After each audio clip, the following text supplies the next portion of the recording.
Hello दोस्तों, जेन जी के लिए जल्दी फाइनेंशियल इंडिपेंडेंट बनने का रोड मैप क्या है। आज की इस वीडियो में हम इसी टॉपिक पर बात करेंगे। लेकिन सबसे पहले हम ये जानते हैं कि जेन जी होता क्या है।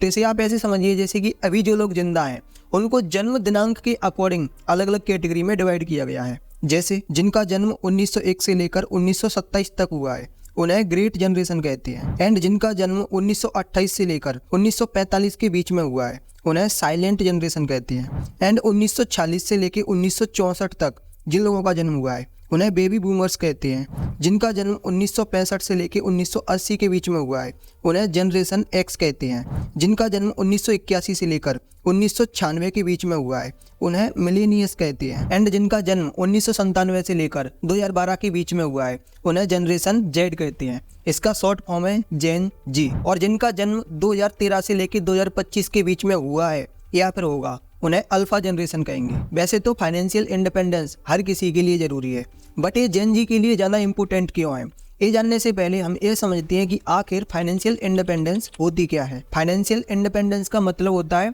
आप अपनी लाइफ में होने वाले सभी एक्सपेंसेस को बिना स्ट्रेस के मैनेज कर पा रहे हैं। मतलब आप इतने फाइनेंशियल स्ट्रांग हैं कि आप अपनी ज़रूरतें या फिर अपने सपनों को बिना स्ट्रेस के पूरा कर पा रहे हैं। इतनी आपके पास सेविंग, इन्वेस्टमेंट या फिर इनकम अभी हो रही है, या फिर फ्यूचर में आपके पास इतनी इनकम या फिर सेविंग होगी जो आपको अपनी नीड और गोल के अकॉर्डिंग आपको सिक्योर रख सके। जेन जी के लिए फाइनेंशियल इंडिपेंडेंट होना इसीलिए जरूरी है क्योंकि इस जनरेशन पर अब घर की या फिर खुद की रेस्पॉन्सिबिलिटी आने लगी है या फिर कुछ पर आ भी चुकी है। जैसे कि कुछ लोग स्टडी को कंप्लीट करके अपना जॉब या फिर बिजनेस स्टार्ट कर चुके हैं, या फिर कुछ लोग स्टडी को कंप्लीट करके करने वाले हैं। तो ऐसे में यहाँ पर फाइनेंशियल नॉलेज का भी होना जरूरी है, क्योंकि अभी के टाइम पर जो लोग जॉब करते हैं उनकी दूसरी सैलरी नहीं आ पाती है, उससे पहले वह अपनी पहले मंथ वाली सैलरी को खत्म कर चुके होते हैं। यहाँ तक कि ये लोग अपने क्रेडिट कार्ड का भी यूज करना शुरू कर देते हैं। जबकि जेन जी की कंपैरिजन में जो पहले की जनरेशन है वो इतनी खर्चीली नहीं है। आइए दोस्तों, अब हम 4 स्टेप में समझते हैं कि जेन जी फाइनेंशियल इंडिपेंडेंस कैसे अचीव कर सकते हैं। नंबर 1, बजट बनाओ। बजट का मतलब होता है हमारे खर्चे और एक्सपेंसेस को ट्रैक करना। जैसे कि आपने बचपन में नोटिस किया होगा कि जो हमारे पेरेंट्स थे वो बैंक जाते और बैंक से अपनी सैलरी का कुछ हिस्सा पैसा विड्रॉल करके लाते। वो पूरा पैसा क्यों नहीं विड्रॉल करते? क्योंकि वो अपना बजट बनाकर चलते थे। बार बार बैंक ना जाना पड़े इसीलिए वो पहले ही उतना अमाउंट निकाल के लाते जितनी उनको खर्च के लिए इस महीने जरूरत होने वाली है। जैसे मैं भी एक जेन जी हूँ और मैंने बचपन में नोटिस किया था कि मेरे पिताजी किसानी का काम करते थे और वो अनएजुकेटेड भी थे, पर फिर भी वो अपना बजट बनाकर रखते थे कि इस महीने दूध का कितना पैसा आएगा और कितना पैसा डीजल या फिर दवाइयों में जो कि फसल में देनी होती थी या फिर राशन में खर्च होगा। अगर मान लो कि कहीं पर भी पैसा शॉर्ट दिख रहा है कि इस महीने दूध का पैसा इतने आने वाला है, तो वो दूधिया से पैसा कुछ एडवांस मांगते। अगर वो नहीं देता तो कुछ एक्स्ट्रा काम करने का सोचते और इमरजेंसी के लिए हमेशा कुछ ना कुछ अनाज अपने घर पर बचा कर रखते थे, ताकि कोई भी अगर प्रॉब्लम आती है तो तुरंत ही अपनी सरसों या फिर गेहूं को मंडी में जाके बेचकर पैसा अरेंज किया जा सके। लेकिन अभी के टाइम पर इंटरेस्टिंग बात यह है दोस्तों कि चाहे कोई भी जेन जी या तो किसान हो या फिर वो जॉब कर रहा हो या फिर अपना बिजनेस कर रहा हो, 24/7 बैंक उसके हाथ में है। तो ऐसे में गैर जरूरी खर्चे होते रहते हैं। तो यहाँ पर बजटिंग बहुत ही अच्छा रोल प्ले करेगी आपको सेविंग करने में। दोस्तों, जिनका भी कोई एक लक्ष्य होता है, उस लक्ष्य तक पहुंचना होता है, तो बजट बनाकर ही काम करते हैं। चाहे हमारे देश की सरकार हो या फिर राज्य की सरकार हो या फिर बड़ी से बड़ी कोई कंपनी या फिर सबसे छोटी कंपनी। अभी मैंने आपको बताया कि अपने पेरेंट्स भी बजट बनाकर ही काम करते थे। अगर अपना एक टारगेट है फाइनेंशियल इंडिपेंडेंस होना तो बजट बनाना जरूरी है। और बजट ऐसा बनाना चाहिए कि उस बजट में आपको सेविंग भी हो। अगर सेविंग नहीं हो पा रही है तो आपको 2 काम करने चाहिए। नंबर 1, अननेसेसरी कामों को अपनी बजट लिस्ट से हटाएं। एंड नंबर 2, कोई सेकेंडरी इनकम सोर्स ढूंढें जहाँ से आपकी अर्निंग एक्स्ट्रा हो सके, जो आप सेव कर सकते। और यहाँ पर मैं आपको एक एक्स्ट्रा पॉइंट बताता हूँ जो कि स्क्रिप्ट में तो नहीं है। पॉइंट ये है कि या तो आप अभी अपना पैसा अपने शौक करने में उड़ा दीजिए और फ्यूचर में आप अपनी ज़रूरतों के लिए भी तरसना, या फिर अभी आप अपने शौक को कम कर दीजिए और पैसे को सेव करिए और फ्यूचर में अपने सपनों को पूरा करिए। डिसाइड आपको करना है, क्योंकि आज आप अपनी लाइफ में जो भी कर रहे हैं उसमें कहीं ना कहीं आपके पास्ट का हाथ है। अगर पास्ट में किसी ने अच्छी पढ़ाई करी है तो आज वो बड़े पद पर बैठा है। अगर पास्ट में किसी ने मजे करे हैं तो आज वो मजदूरी करने को मजबूर है या फिर उसके पास कोई काम ही नहीं है, बिल्कुल बेरोजगार है। सेविंग एक गुड हैबिट है, यही हैबिट हमारे फ्यूचर को सिक्योर रखेगी। लेकिन क्या सेविंग करने से हम फाइनेंशियल इंडिपेंडेंट हो सकते हैं? इसका आंसर है बिल्कुल नहीं, बल्कि इसके लिए जरूरी है कि सेव किए हुए पैसे को सही जगह पर इन्वेस्ट करना। अगर हम अपने पैसे को इन्वेस्ट नहीं करते, अपने पास ही रखते हैं, तो हमारा पैसा अपनी वैल्यू को खोता जाएगा। हमारे पास सेव किया हुआ पैसा अपनी वैल्यू को खो देगा, ये वाला कैसी बात है? मतलब आज हमारे पास जो 100 रुपये है वो तो 100 रुपये ही रहेंगे, वो 99 रुपये कैसे हो जाएंगे? आइए मैं आपको एक एग्जाम्पल से समझाता हूँ। फॉर एग्जाम्पल जैसे कि आज मेरे पास ही 100 रुपये हैं, अगर मैं फोल्ड करके इनको अपने पास रखता हूँ तो ये आज 100 रुपये हैं, अगले साल भी 100 रुपये ही रहेंगे, आज से 10 साल बाद भी 100 रुपये ही रहेंगे। लेकिन अगर आज मैं इससे कोई भी चीज़ खरीदने के लिए जाता हूँ, तो जैसे कि फॉर एग्जांपल दाल आज 1 kg आ रही है 100 रुपये की, अगली साल वो महंगी हो जाएगी, आज से 10 साल बाद शायद वो 200 रुपये की 1 किलो आने लगे। तो ये जो मेरा रुपये है, तो इससे जो परचेजिंग पावर है ना, ये उसको खो देगा। मतलब कि इन्फ्लेशन रेट, इसको बोलते हैं महंगाई दर। तो यह हमारे देश की 5 से लेकर 7% ओवरऑल बढ़ जाती है। जो चीज़ आज हम 100 रुपये की खरीद सकते हैं, अगली साल वह चीज़ 100 रुपये की नहीं आएगी। वहीं अगर हम 100 रुपये की आज 1 किलो दाल खरीद कर रख लेते हैं और अगली साल उसी दाल को बेचेंगे तो वह 110 रुपये की बेचेगी, मतलब कि 10 रुपये का हमें प्रॉफिट है। इसीलिए अपनी सेविंग को इन्वेस्टमेंट करना जरूरी है। तो फिर हमें अपनी सेविंग का पैसा कहाँ पर इन्वेस्टमेंट करना चाहिए? अब देखिए, इन्वेस्टमेंट करने के लिए वैसे तो काफ़ी सारे तरीके हैं, लेकिन मैं आपको कुछ पॉपुलर तरीके बता देता हूँ जहाँ पर आप इन्वेस्टमेंट करके बहुत ही अच्छे रिटर्न प्राप्त कर सकते हैं। इन्वेस्टमेंट ऑप्शन एक है बैंक एफडी।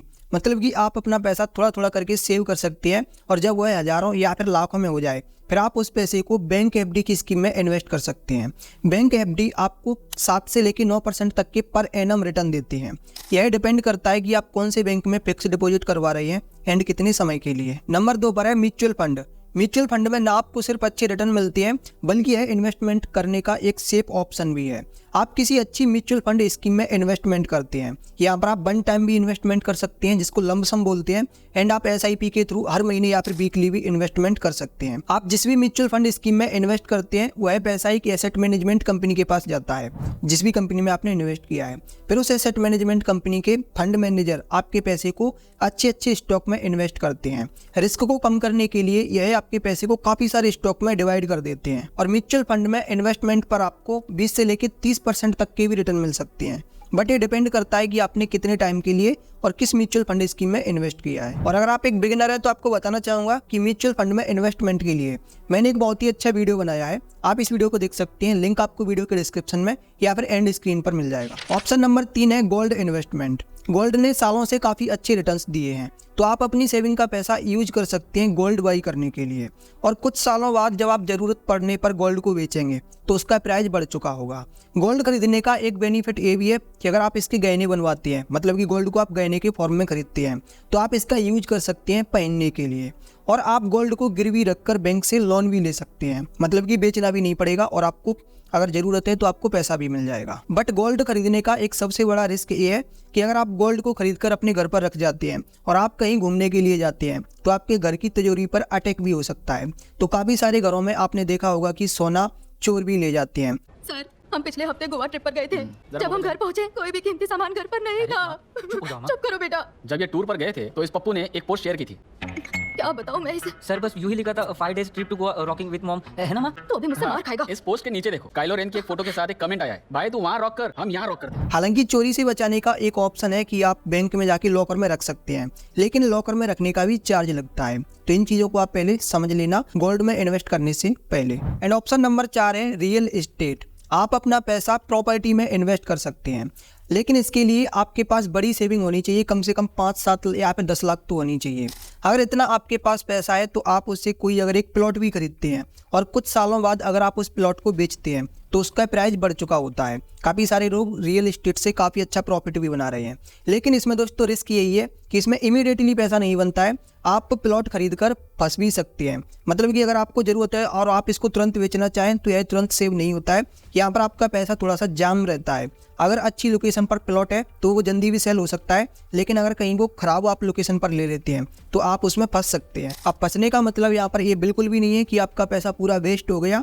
कहने का मतलब है कि आपको थोड़ा सा वेट करना पड़ सकता है उसको बेचने के लिए, तब आपको उस पर अच्छे रिटर्न मिलेंगे। अदरवाइज रेट टू रेट तो वो कभी भी सेल हो सकता है। एंड नंबर 5 है दोस्तों स्टॉक इन्वेस्टिंग। इससे डरना मत, यह उतना ज़्यादा रिस्की नहीं है, क्योंकि स्टॉक मार्केट में लोग ट्रेडिंग करके ज़्यादा बर्बाद होते हैं स्टॉक इन्वेस्टिंग से कम। तो अगर आप स्टॉक में इन्वेस्टिंग करना चाहते हैं तो सबसे पहले यह आपको सीखना पड़ेगा, और सीखने के बाद भी आपको 1-2 साल का टाइम बिताना होगा मार्केट में, ताकि आपको एक्सपीरियंस भी हो सके। तो पहले आप यहाँ पर कुछ 10,000 20,000 रुपये इन्वेस्टमेंट करके ट्राई कर सकते हैं, जब आपको ऐसा लगे कि आप सही इन्वेस्टमेंट करना सीख गए हैं, आप सही स्टॉक को फाइंड करना सीख गए हैं जो आपको अच्छा रिटर्न देते हैं, तब आप अपना इन्वेस्टमेंट अमाउंट बढ़ा सकते हैं। लेकिन यह इन्वेस्टमेंट करने का बाकी की कंपैरिजन में थोड़ा सा रिस्की है, बट यहाँ पर आपको प्रॉफिट भी ज़्यादा मिलता है। आप यहाँ से 15 से लेके 20% तक की भी रिटर्न पा सकते हैं। बट अगर आप एक बिल्कुल बिगिनर हैं तो आपको एफडी या फिर म्यूचुअल फंड के थ्रू इन्वेस्टमेंट शुरू करना चाहिए, स्टॉक में आपको बाद में ही आना चाहिए। अभी दोस्तों मैंने आपको जो भी 5 इन्वेस्टमेंट ऑप्शंस बताए हैं, इनमें कोई भी व्यक्ति इन्वेस्टमेंट कर सकता है, चाहे वो मेल हो, फीमेल हो, एजुकेटेड हो, अनएजुकेटेड हो, जिसकी भी एज 18 साल से प्लस है वह इन्वेस्टमेंट कर सकता है। लेकिन कुछ और भी स्पेशल इन्वेस्टमेंट ऑप्शन है जहाँ पर कुछ लिमिट्स होती हैं और कुछ और भी टर्म्स एंड कंडीशन होती है, हालांकि वो मैंने आपको नहीं बताए, आप उनके बारे में पता कर सकते हैं। तो कहने का मतलब ये है, आप जो भी काम कर रहे हैं, पैसा कमा रहे हैं, आप अपनी इनकम से सेविंग करेंगे, सेविंग को इन्वेस्ट करेंगे एंड इन्वेस्टमेंट से आप रिटर्न प्राप्त करेंगे और रिटर्न को आप फिर से इन्वेस्ट करेंगे। तो ऐसे करके आप जल्दी ही फाइनेंशियल इंडिपेंडेंस अचीव कर सकते हैं। अब दोस्तों दुनिया में शायद ही कोई ऐसा व्यक्ति होगा जिसने कभी कर्ज नहीं लिया होगा या फिर उसको कर्ज की जरूरत नहीं पड़ी होगी। अमीर लोग भी कर्ज लेते हैं, या फिर यूँ बोले कि अमीर लोग तो और ज़्यादा कर्ज लेते हैं, लेकिन अगर इसी कर्ज को सही से मैनेज ना किया जाए तो यह किसी अमीर व्यक्ति को भी कंगाल बना सकता है। तो इसीलिए पॉइंट नंबर 3 है डेथ मैनेजमेंट। डेथ को मैनेज करने से मेरा मतलब है कि अगर आपने ज़रूरत पड़ने पर कोई कर्ज लिया है तो उसको जल्दी से जल्दी चुकाने का ट्राई करें। अदरवाइज जैसे आप इन्वेस्टमेंट करते हैं और वह आपका ग्रो होता है पॉजिटिव वे में, ठीक वैसे ही आपका डेथ नेगेटिव वे में ग्रोथ दिखाता है और आपको जल्दी ये रोड पर ला के भी खड़ा कर सकता है अगर इसको चुकाने में आप देरी करते हैं। अगर आप अभी के टाइम पर सीधा साधा एग्जाम्पल देखना चाहते हैं तो आप मोटा भाई के छोटा भाई को देख सकते हैं आज के टाइम पर कहाँ पर है। वैसे मैं आपको बताना चाहूँगा कि 2 तरीके के डेथ होते हैं। एक होता है गुड डेथ, मतलब कि इससे फ्यूचर में हमारी ग्रोथ हो सकती है, ये हम डेथ लेते हैं एजुकेशन के लिए या फिर बिजनेस के लिए। एंड दूसरा होता है बैड डेथ, इसे हम किसी गैर जरूरी कामों के लिए लेते हैं, जैसे कि आईफोन 16 खरीदने के लिए या फिर शॉपिंग करने के लिए या फिर कोई भी लग्जरी आइटम खरीदने के लिए। यहाँ पर आप जो भी आइटम बाई करते हैं वो तो अपनी वैल्यू को खोता ही जाता है, एक टाइम पर उसको नष्ट होना है और ऐसे डेथ पर जो आपको इंटरेस्ट देने होते हैं वो काफ़ी ज़्यादा हाई होते हैं। और फाइनेंशियल इंडिपेंडेंस अचीव करने के लिए नेक्स्ट एंड लास्ट और सबसे इम्पोर्टेंट स्टेप है वो है इमरजेंसी फंड बिल्ड करना। यह आपकी बुरे समय में बहुत ही ज़्यादा हेल्प करेगा। बुरे समय से मेरा मतलब है जॉबलेस होने पर, बिजनेस ना चलने पर या फिर कोई भी फैमिली में मेडिकल इमरजेंसी होने पर। इमरजेंसी फंड के लिए आपको अलग से सेविंग करनी है और ध्यान रहे कि ये पैसा आपको कहीं पर इन्वेस्ट नहीं करना है। जैसे फॉर एग्जांपल इमरजेंसी फंड आपने शेयर खरीदने के लिए इन्वेस्ट कर दिया। अब मान लो कि आधी रात पर कोई बीमार होता है, आपको कुछ पैसे की जरूरत पड़ती है, अब डॉक्टर वहाँ पर पैसे लेके इलाज शुरू करता है, तो ऐसे में आपके पास इमीडिएटली पैसा ट्रांसफर करने के लिए होना चाहिए।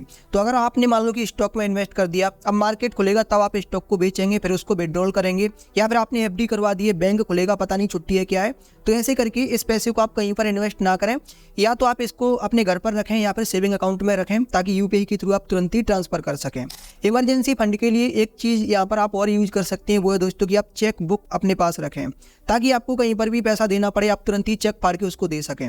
और मान लो कि अभी बैंक अकाउंट में पैसा नहीं है तो आपको कुछ घंटे मिलेंगे, जिसको भी आपने चेक दिया है वो बैंक तक लेके जाएगा, उतना आपको टाइम मिल जाएगा, तो आप किसी रिलेटिव से पैसा लेके अपने बैंक अकाउंट में अरेंज कर सकते हैं। तो दोस्तों ये 4 आसान स्टेप फॉलो करके आप जल्दी ही अपनी लाइफ में फाइनेंशियल इंडिपेंडेंस अचीव कर सकते हैं। अगर आपका कोई डाउट है तो कमेंट में जरूर पूछिए, और अगर ये वीडियो आपको पसंद आया है तो वीडियो को लाइक करना, चैनल को सब्सक्राइब कर लेना, और आप हमारे चैनल पर नेक्स्ट वीडियो किस टॉपिक पर देखना चाहते हैं मुझे कमेंट करके जरूर बताना। जल्दी ही मिलते हैं किसी दूसरे वीडियो में।